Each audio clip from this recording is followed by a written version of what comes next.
So during the break there, we were having a kind of a fun conversation about the flex credit, and you know, that's really the purpose of this session. We put out a lot of information on this. There's commissioner's memos. It's outlined on my fact sheet. We're going to outline it again in the presentation today, but I really just want to have a real conversation about how it impacts our students, what do we need to be aware of, and really try to maybe capture some of that we were talking about during the break. So I'm going to hit the high points, and then let's dig down into it. In short, and like I said, the black and white is out there. I'm not going to read it to everybody, but in short, the computer science flex credit is a credit that students can receive for taking one of our ADE/Arkansas Career Ed approved high school courses that will change the student's graduation requirements. And I think that's the big misunderstanding that's out there, that people think this is a math, people think this is a science. It is not. It is a computer science that can change the student's graduation requirements from requiring 4 math to requiring 3 math in a computer science, and from requiring 3 science to 2 computer science and a science. Now, y'all made fun of me because I'm also a lawyer, and I get very pedantic in how I express that, but I think that's important. As counselors and advisors, we need to make sure our students are aware of what this means to them, or what it could potentially mean. But I also am very disheartened sometimes that teachers, or not teachers, but schools may be using this flexibility that we've provided to students and schools and hiding from it in a way that they're not giving their students that opportunity because they're scared of the difference, the how it's different than what we normally operate under. And you know, we were talking about during the break that a lot of the hesitancy sometimes around the CS Flex credit is how does it impact the students that are going to college? And you know, if you look at Arkansas statistics right now, and I shared this with y'all during the break, that only about 50% of our students, graduating seniors, go to college in Arkansas. Half. How are we supporting the other half? And I'm not saying I mean, obviously, I'm a first-generation college student. I have 3 college degrees all the way up to a Juris Doctorate. You know, we all value education and post-secondary education. But sometimes, some students, just giving them the skills. I mean, that other 50% that's not going to college, why not give them a set of skills that they can that they can use to go out and get a job? I mentioned a company at the break, and I won't say their name, but I have CEO of a local Arkansas company that came to me and he said, Anthony, he said, and it's a programming company here in Arkansas, he said, I will hire a student fresh out of high school if they have these computer science skills that I'm looking for, and they'll get out of bed and come to work on time. And I will pay them $60,000 to $70,000 a year fresh out of high school. Now, I don't know about y'all, but my teaching salary was not $60,000 to $70,000 a year, even after getting a bachelor's degree. So obviously, there are great opportunities out there for our students. And while the flex credit does create, I don't want to say complications, opportunities that our counselors and our teachers have to help advise students maybe to a greater level, and make sure they understand. It also provides opportunities for that 50% that's not going to college. I'm just going to stop there and kind of see what your thoughts are. I think it just brings up the point that we've opened doors, we've opened pathways to students that haven't been there before. And so their teachers, their administrators, their counselors, they're still developing their awareness of what those pathways are and those opportunities and what that means for a specific student. So I think it really just highlights the need for those groups of people who are advising and who are suggesting, and that includes counselors, parents, teachers, administrators, instructional coaches like myself, to be developing our own knowledge about what that could mean. So if a student decides to replace a math and or a science credit in graduation with computer science, that may open up some great opportunities for them, but it is a choice that they are making to choose against something else. And we all know, we face that many times in life where we have great opportunities ahead of us and we really have to weigh pros and cons. Where is it we're trying to go? What is our goal that we hope to accomplish? And which of these paths is going to be most likely to get us there? And that's so important how you said that. I was going to use the phrase unintended consequences because of the flex credit, but you used the word opportunity. And I think if we recognize it as an opportunity and not a consequence, so I think we need to be careful. There are certain students on certain pathways that we just need to equip our counselors on those things. Like for instance, I know the thing that's come up and we might be able to help me answer it is how does it affect those students that may be eligible for an NCAA scholarship? So how does the flex credit affect that? I know many superintendents and principals are asking that, so maybe we could have a response to that. So obviously I can't get into NCAA and specifically what they will recognize, but I will say that I started a whole round of email conversations with national leaders about this exact issue. I will start by saying that the students that would affect is less than 7% of the population that goes to college. Interesting. So we're then writing policy for, or I don't want us to get into policy that while it's important that they have those opportunities, statewide policy shouldn't be written in a way that is specific to a small percentage. Is what I'm saying. Yes. What has to be in effect is that we equip the counselors and the administrators with the knowledge of how they can better advise those students that may be on those pathways, and we have some options for the flex credit. I will say, however, that the NCAA does recognize computer science courses that meet certain requirements under the math and science umbrella. Okay, so now that would be up to each school to go out and seek that approval, just like they do for any other course under NCAA guidelines, to seek that approval. But I have started and are engaging some national leaders in this conversation about the NCAA credit issue. We want to ensure that our schools, especially the schools that are teaching our top-end courses, those advanced courses, the CSA, that those type of courses especially are being recognized under this, but we even feel that our first-year courses should be recognized under that, and we're looking at those options. That said, that a lot of our students that are going to go to college, they're going to take 4 years of math. They're going to take 3 years of science anyway. Computer science is still valid for them. Mm-hmm. Not only is it valid in the content knowledge, but if they don't use the computer science as that replacing or changing that fourth year math or changing that third year science, it still rolls over as one of their 6 required career focus. So that's the reason we call it a flex credit, because not only can it flex from meeting that math or science requirement, but if they don't need it, and predominantly your kids that are going to go to college, which is once again about 50%, those kids already are on a pathway to take 4 traditional math, 3 traditional science. Those computer science still roll over to flex credit. But to your NCAA questions, just briefly, I would encourage schools to apply for that NCAA eligibility, and as schools receive feedback from NCAA, please share that with my office, and let's work through those issues as we come to them. But let's not negate the benefit that computer science can have for 93% of our students because of the problems it might cause for 7% of our students. Agreed. Mm-hmm. I think it's also a good idea to get the math and science teachers to a complete understanding of this flex credit too. So when they're advising their kids, what science do I take next year, what math do I take next year, they can say, well, this, or computer science.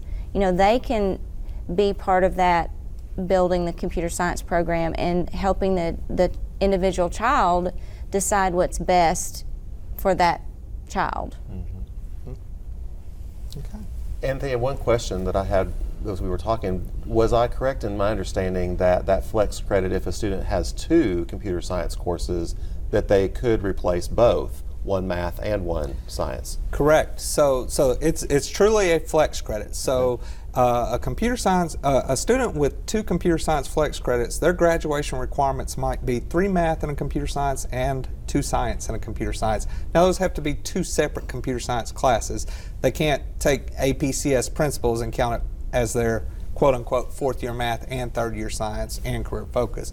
But let's say they take APCSP and APCSA, or they take 2 years of our high school adopted courses, then yes, they could use it in those 2. They could get 2 career focuses. They could do science and a career focus with 4 traditional math. It really is flexible in how that shifts, and I think that is that's one of those things that we mentioned earlier of just under early leadership in this initiative. We broke down a lot of barriers, Dr. Gotcher, and really it gets back to providing opportunities for students that ADE has not always been open to. And I tell this story quite often. One of the hardest conversations I ever had as a math specialist for the department was with the parents of a 7th grader who was taking calculus at the high school. This student was taking college algebra at the local college, and we could not certify that high school to give that student a diploma because they had not sat through a year of algebra and geometry. Now those are the kind of policies that under CS computer science, that we really kind of broke down some barriers. And that's what we want schools to see the flex credit as an opportunity for our schools to be flexible for our students and in their graduation pathways. So a lot of questions come up about how's this calculated. It's built into Tri-End. That's the beautiful thing about it. Our counselors don't have to, we want them to be aware of it. We want our administrators to be aware of it, but Tri-End is going to automatically go in, and we have the rules finally, I hope, clarified now within the business, what we call the business rules in the Tri-End system, that is properly calculating those. If schools run across issues where they're questioning, we still have, guess what? We still have programming issues sometimes, but if they come across issues or they're questioning, send me an email. Don't send me student identifiable information. Typically what I ask for is the student Tri-End number and the first and last initial, and then we'll pull up that information and internally look at that and see why it may not be pulling properly. But we have built the flex credit into the Tri-End system. Greg, I think you'll appreciate this one. The one thing CS cannot replace is our biology requirement. Okay. And I'm just going to say that very briefly. They cannot replace their required biology requirement in state graduation. This question also comes back, this kind of circles back around to our licensure question. We get a lot of schools that call and ask, well, if this is going to count as a math credit, as a science credit, does the teacher have to have a math or science certification? That goes back to my very careful use of words that they are not getting a math credit. They are not getting a science credit. They are getting a computer science credit, which changes their graduation requirements. So the answer to that is no. Since they're not getting a math credit, the teacher does not have to be math certified. They're getting a computer science credit, so they have to be certified to teach computer science. Agreed. So that's a quick answer to that question. Any follow-up or questions on that, or do y'all see confusion? I just have a question about how that impacts local graduation requirements. Can you talk a little bit about that? So as of right now, the state of Arkansas still allows districts the ability to expand upon what their local graduation requirements are. So a school, though I would personally challenge their reasoning for this, and professionally challenge their reasoning for this, a school can elect to not recognize the computer science flex credit. A local school could say, we still require 4 mathematics credits, we still require 3 full science credits for us to give a local diploma out of our school. I would go back to challenging, where's the research that is beneficial, or is that just because we've always done it?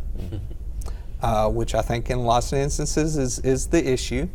Or it's easier, as Commissioner Key once said, and I think you were actually in this meeting, and this is where I just my respect level for Commissioner Key just went multitudes higher at this point. There were 2 assistant commissioners that were having a pretty passionate disagreement about something, and he finally just kind of put his hand down and he said, "Stop. You're arguing what's best for students. You're arguing what's easiest for adults. You win, you lose, time to move on." And sometimes I wonder, honestly, if we don't make those policy decisions of that graduation requirement because it's easier for adults, not what's best for students. Yeah. And so I would challenge those schools that are still looking in that mode of thought, why? Right. Not saying you can't do it. I'm just asking you why you're doing it. Right. Dr. Gotcher is a superintendent and someone who worked for AD. I don't want to put you on the spot because I know you have you have to maintain a relationship with your fellow superintendents. But what are your thoughts about that? If you feel No, I think it's a great question. I think of our board goals in Russellville School District. Everything we do is for the benefit of students.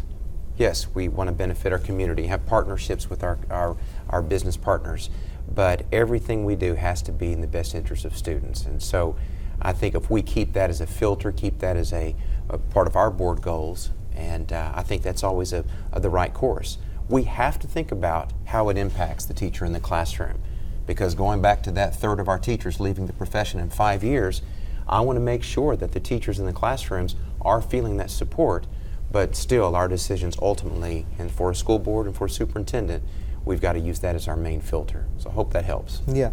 Yes, sir, it does. Karma, as you have a background in math like I do, and math is very important to me also. My major was in math in college, so obviously I have a passion for it also. What are your thoughts of now being on the computer science side?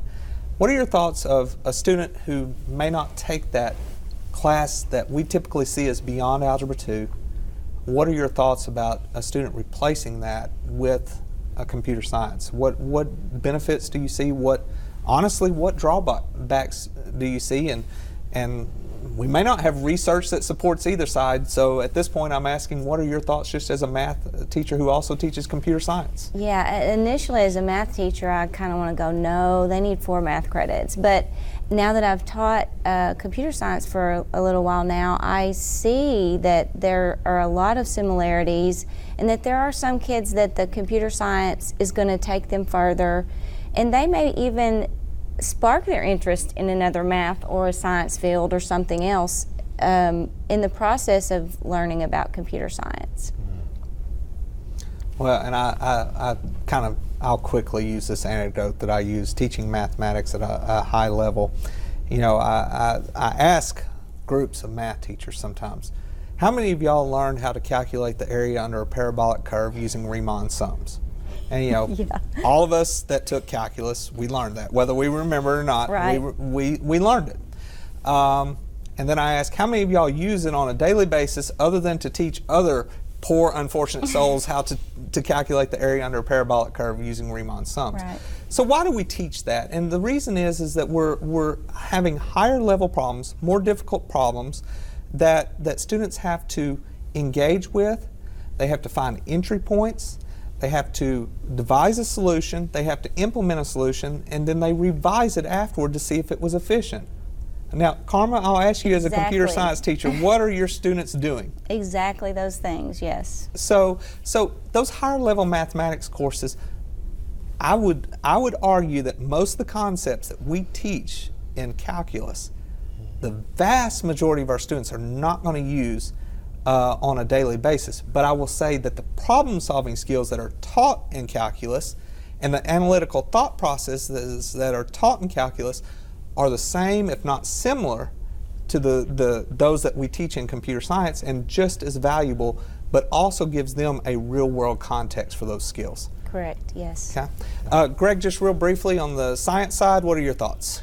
Well, just mirroring what you did, the conversation you were just having in mathematics, when you really look at the standards, I've spent more time looking at that embeddedness, those connections between the K-8, but those connections remain strong all the way through those standards. When you look at the practices of thinking computationally. You know, those are practices that are developed in progressions in our science and our math standards all the way through high school. When we look at analyzing and interpreting data, using that to justify a conclusion, to analyze a solution to a problem, those kinds of thinking and that kind of practices are being developed. So I do see a strong, tight overlap to supporting the ways of thinking, no matter whether that student is doing that in a computer science course or a science course or a math course or an engineering course.